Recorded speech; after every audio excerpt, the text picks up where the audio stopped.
इसके तरफ से हमारे साथ डॉक्टर अजय उपाध्याय बने। उपाध्याय साहब, आपका स्टैंड क्या है? बाहरी बेनाम बिहारी की जंग बिहार में देखने को मिल रही है, कांग्रेस का स्टैंड क्या है? रवि जी बड़ा अच्छा प्रश्न आपने किया है। बहुत देर बाद मेरे पास आए हैं और मैं चाहूँगा कि इस मुद्दे को थोड़ा डिटेल्स में आपके दर्शक समझें। जिस तरह से प्रश्न बिहार सरकार पर किया जा रहा है, शायद हमारे सभी साथियों को पता है, सभी बिहार से हैं। 15 15.5% बजट जो है शिक्षा पर बिहार सरकार खर्च कर रही है।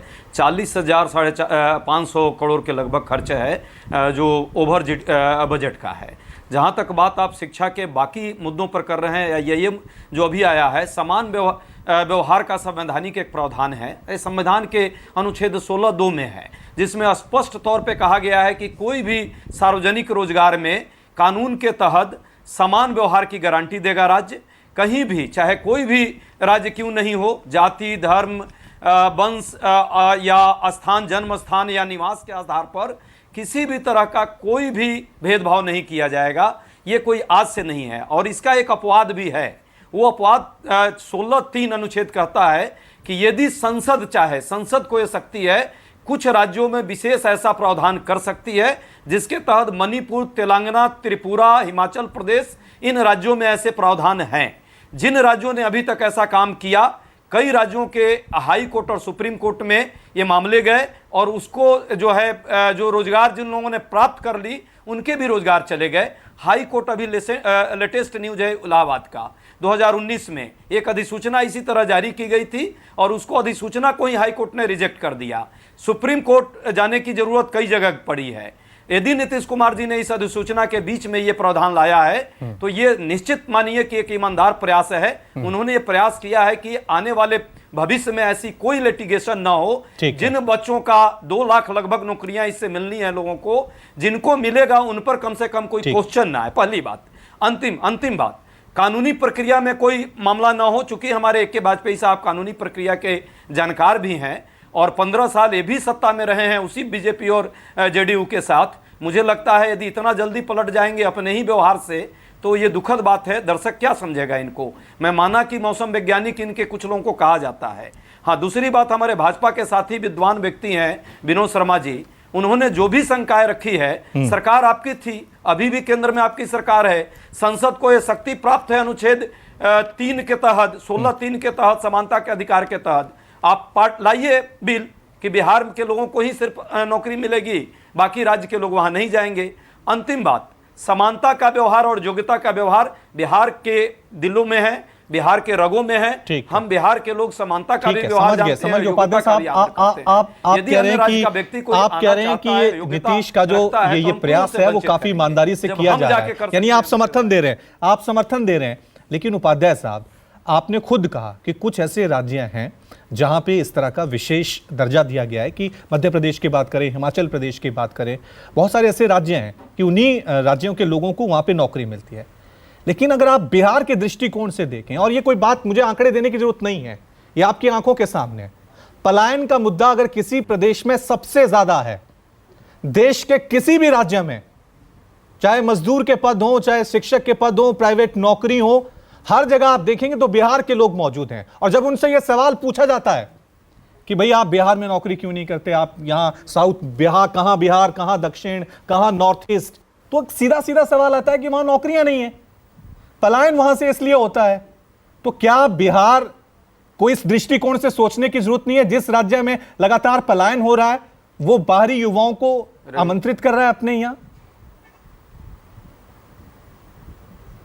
रवि भाई, बहुत अच्छा प्रश्न है आपका और सच बात है। ये पलायन का प्रश्न तो एक रोजगार से जुड़ा हुआ है बिहार के लिए, लेकिन इसके साथ एक दूसरा भी प्रश्न इसी से जुड़ जाता है। वो प्रश्न है आप जैसे मेरे जैसे लोगों के लिए। मैं खुद उत्तर प्रदेश में 20 साल जॉब में रहा हूँ, प्रोफेसर हूँ, काम किया हूँ। यदि यही प्रावधान अन्य राज्य कर दे तो बिहार के लोगों जो पलायन इतनी मात्रा में अन्य राज्यों में करते हैं और उनको सरकारी सेवा मिलती है, उनको भी मिलना बंद हो जाएगा। जहां तक जो विशेष प्रावधान की बात है, 1957 में विशेष रूप से मणिपुर, त्रिपुरा, तेलंगाना और हिमाचल प्रदेश के लिए किया गया था और यह संसद के सत्र में संसद को शक्ति थी, प्रावधान संसदीय परंपरा के तहत की गई। यदि बिहार सरकार में ऐसा नहीं चाहती है केंद्र सरकार, तो लाए ऐसा प्रावधान लाए। हम सब लोग साथ देंगे। एलपीजी के साथी जो वाजपेयी जी हैं उनको भी साथ देना चाहिए। ये तो जो राज्य में सरकार है उनको सोचना है, लेकिन मेरा कांग्रेस पार्टी ऐसे प्रावधान को नहीं मानती। ये तो राज्य सरकार को सोचना है ना कि अभी हालत क्या है। अगर नीतीश जी को ये लग रहा है कि मेरे राज्य में पलायन ज्यादा नहीं हो रहा है, हम बाहरी लोगों को, अपने लोगों को भी नौकरी दे सकते हैं, बाहरी लोगों को भी नौकरी दे सकते हैं, ये तो तब की बात है ना। लेकिन अंदर सेंटर गवर्नमेंट तो बाद में सोचेगी। इस तरह से नीतियां आएंगी तो सेंटर गवर्नमेंट कैसे सोचेगी?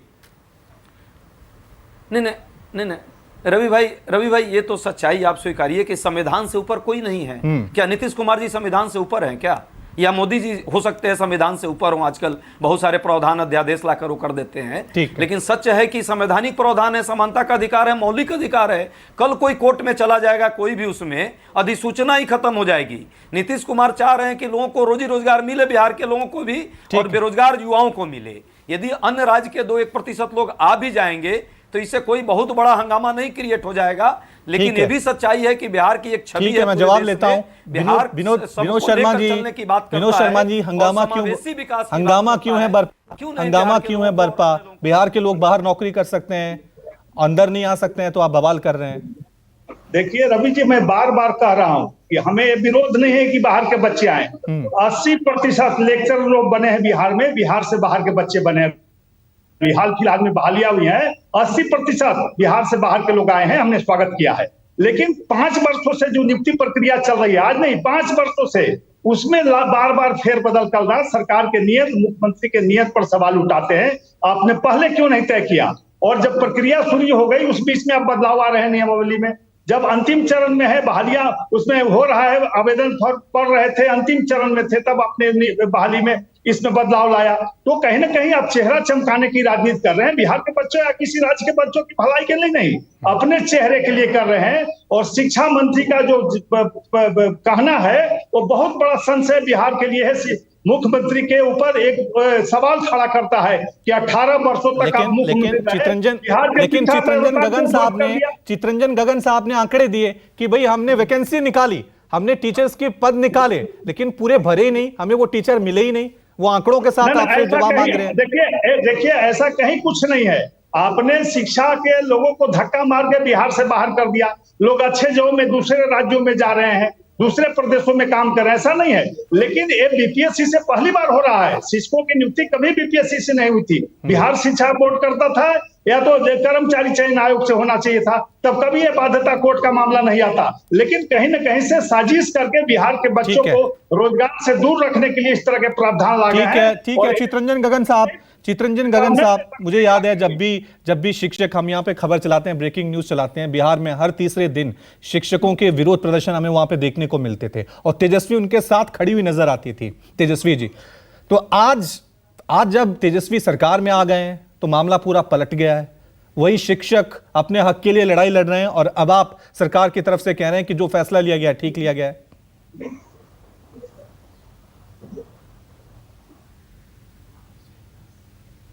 चितरंजन जी हाँ, नहीं देखिए, तेजस्वी जी जो कहे, तो जैसे मैंने बताया ना कि बराबर भाजपा तो लिटिगेशन लगाने का काम करती रहती है। भाजपा कभी नहीं चाहती है कि बिहार के एक भी नौजवान को नौकरी मिले, और भाजपा का बराबर कुछ न कुछ अधिकार है। अरे सुनिए ना, भाजपा क्या, अरे वो पटना विश्वविद्यालय को केंद्रीय विश्वविद्यालय का दर्जा जो सरकार नहीं दे पाई, उस पार्टी के प्रवक्ता क्या बोलेंगे शिक्षा पर? नहीं, उनको बोलने का थोड़ा सा जो है सो माने नैतिक अधिकार है क्या? माननीय मुख्यमंत्री जी ने आग्रह पूर्वक मांग किया था कि पटना विश्वविद्यालय को केंद्रीय विश्वविद्यालय बनाया जाए, लेकिन केंद्र सरकार जो उस समय साथ थी भाजपा यहाँ बिहार में, कोई मतलब अब बोलने का नैतिकता भी चाहिए। सवाल यह है रवि जी, जी जैसा कि पहले अभिषेक जी ने बताया और कांग्रेस के साथी ने बताया, हम प्रक्रिया आगे बढ़ा दें और फिर मामला फंस जाए, तो सवाल यह है कि जब संविधान आपको परमिट नहीं करता है, तो संविधान से ऊपर न आदरणीय नीतीश जी है, न आदरणीय तेजस्वी जी। संविधान के दायरे में ही रखा आपको काम करना नहीं। लेकिन अब यह बात अलग है कि भाजपा के लोगों के लिए संविधान 3 साल पहले तेजस्वी यादव यही कह रहे थे कि हम डोमिसाइल कानून लाएंगे। सरकार में आ गए तो आपको संविधान याद आ गया, जब सरकार में नहीं थे तब आप कह रहे थे कि बिहार के हक के लिए हम लड़ाई लड़ेंगे।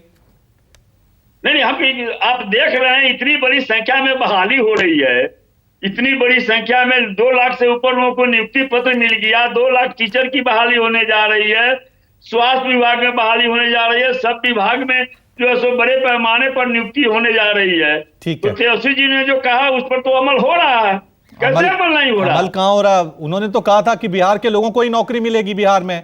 उन्होंने तो डोमिसाइल कानून की उन्होंने साफ तौर से उसका समर्थन किया था। क्या हम जब सत्ता में आएंगे हम डोमिसाइल कानून लाएंगे?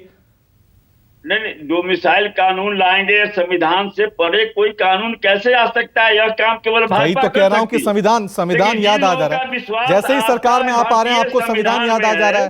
ठीक है। अभिषेक झा हमारे साथ बने हुए। अभिषेक झा, लेकिन जिस तरह से ये तर्क दिए जा रहे हैं, आपने खुद कहा कि मान लीजिए कि हमने वैकेंसी निकाली है लेकिन हमें वो टीचर नहीं मिले, तो पहला सवाल कि इसके लिए जिम्मेदार कौन है?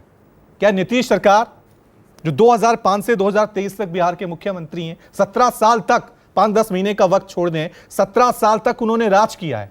आज अगर बिहार के बच्चों को, नौजवानों को अच्छे टीचर नहीं मिल पा रहे हैं बिहार के, या बिहार के नौजवान अच्छे केमिस्ट्री फिजिक्स के टीचर नहीं बन पा रहे हैं, तो ये जो शिक्षा व्यवस्था की हालत हुई है उसके लिए कौन जिम्मेदार है?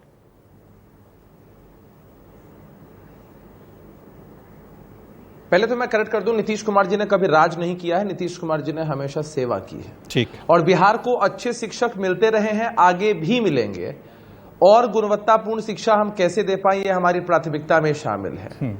और आरोप लगाने वाले ये लोग डबल इंजन का दम भरा करते थे। इनकी पार्टी से वित्त मंत्री बिहार में आते थे तारकिशोर प्रसाद जी, उन्होंने बैठक में कहा है कि 3-3 वर्षों से केंद्र सरकार की तरफ से जो फंड्स मिलने थे शिक्षकों के वेतन हेतु वो नहीं मिल पा रहे हैं। तो हम पर आरोप कौन लगा रहे हैं? जिन्होंने बिहार को बिहार का हक ही कभी नहीं दिया, कभी फंड ही रिलीज नहीं किया। बिहार की सरकार ने अपने सीमित संसाधनों से शिक्षा के बजट में इतना व्यय किया है और लगातार गुणवत्तापूर्ण शिक्षा देने के लिए हम आगे बढ़ रहे हैं। अब ये बौखलाहट में कुछ भी बोलना शुरू कर देंगे। मैं बार बार आपको एक ही बात कह रहा हूं कि अगर फर्ज करिए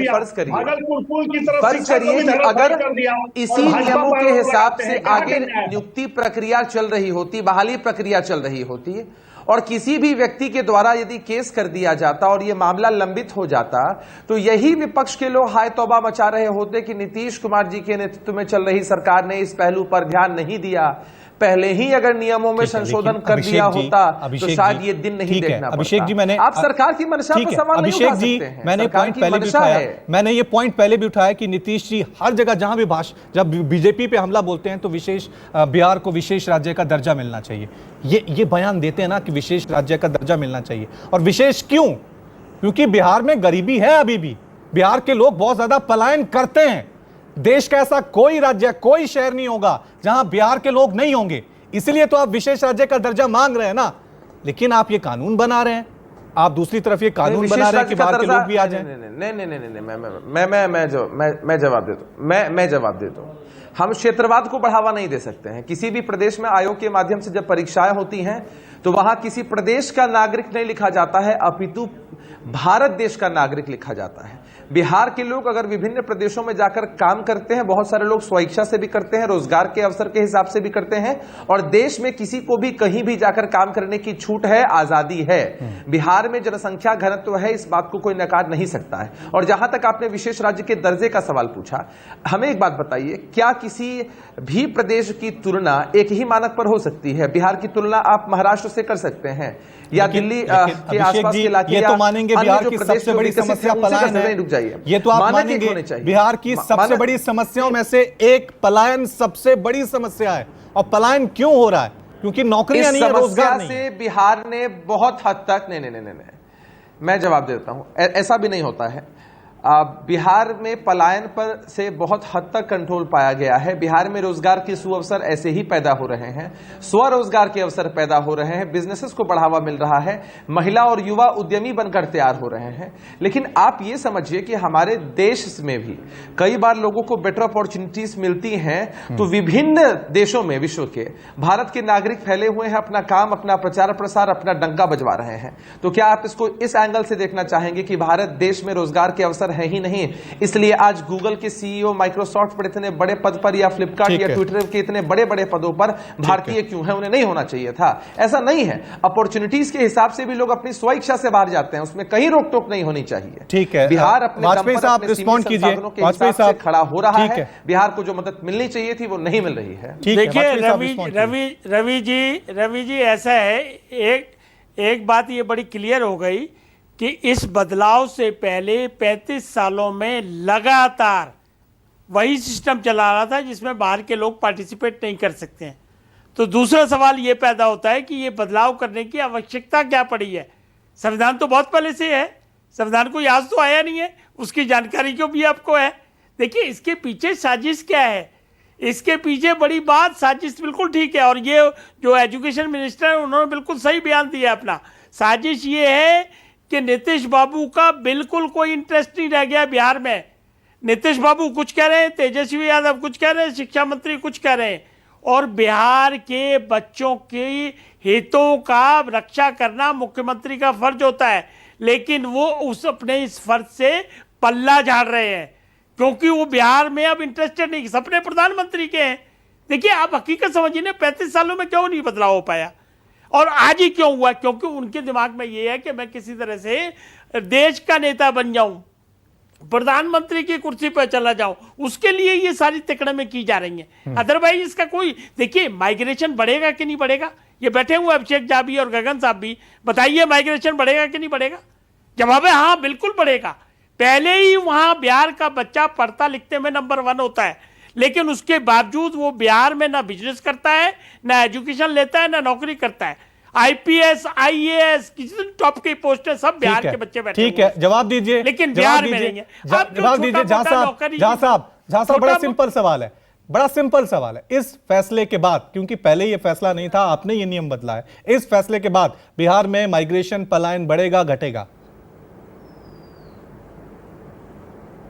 एकदम घटेगा। जब बिहार के बच्चों को यहां मौका मिलेगा, आप खुद इमेजिन कर सकते हैं बिहार के बाहर के बच्चों आकर बिहार में नौकरी करे, इस बात की संभावना बड़ी कम है। आंध्र प्रदेश में मैं वही कह रहा हूं, अगर हम क्षेत्रवाद को बढ़ावा नहीं देते हैं, सबके लिए समान अधिकार होते हैं, कोई कहीं जाकर काम कर सकता है, लेकिन ये जो आरोप लगाए जा रहे हैं वो एकदम गलत आरोप है कि बिहार से पलायन की जो समस्या है वो और बढ़ेगी। और वाजपेयी जी जब बोल रहे थे, इनकी बातों में गजब का विरोधाभास है, आप देख लीजिए। एक तरफ ये कह रहे हैं, सर्टिफिकेट दे रहे हैं कि बिहार के बच्चों में मेधा और प्रतिभा की कमी नहीं है, और दूसरी तरफ शिक्षा मंत्री जी के बयान को मैनिपुलेट करके उसका समर्थन भी कर रहे हैं कि बिहार में गुणवत्तापूर्ण शिक्षा देने के लिए शिक्षक उपलब्ध नहीं है। अरे भाई, बिहार के शिक्षकों ने पूरे विश्व में डंका बजाया है, 0 हमने दिया, बिहार के आर्यभट्ट ने दिया, और तब ऐसी विरोधाभासी बातें करके आप ही बिहार इन सबके बीच जनता में मैसेज क्या जाएगा? क्या यह फैसला सियासत से जुड़ा हुआ था? क्या यह फैसला बिहार की क्वालिटी एजुकेशन से जुड़ा हुआ था? क्या यह फैसला किसी महत्वाकांक्षा से जुड़ा हुआ था? अजय उपाध्याय हमारे साथ बने हुए हैं कांग्रेस की तरफ से। उपाध्याय साहब, मैं आपसे जाना, ये क्यों ना पूछा जाए, जब विपक्षियों की बैठक हुई और नीतीश कुमार विपक्षी एकजुटता के सबसे बड़े सूत्रधार हैं, ठीक उस बैठक के आसपास यह फैसला ले लिया जाता है, तो इसे सियासत से क्यों ना जोड़े कि नीतीश कुमार अब राष्ट्रीय छवि के तौर पे बड़े नेता उभरना चाहते हैं, इसलिए फैसला लिया गया? रवि जी, एक कहावत हमारे यहाँ है कि ना समझ को समझाया जा सकता है, लेकिन समझदार जो हो और नहीं समझना चाहे उसको कैसे समझा सकते हैं आप? वही हाल वाजपेयी जी का है और विनोद शर्मा जी का है। अरे भाई, क्लियर कट है कि पीसीएस जब ये परीक्षा लेगी, इससे पहले पीसीएस से परीक्षा नहीं लेती थी। जब प्रदेश पीसीएस परीक्षा लेगी, कहीं की भी पीसीएस परीक्षा लेती है, तो ऐसा प्रावधान आप कर ही नहीं सकते। ये कोर्ट में जाकर के इसका मामला उल्टा पड़ जाएगा और जो अभ्यर्थी होंगे वो परेशान होंगे कोर्ट कचहरी में।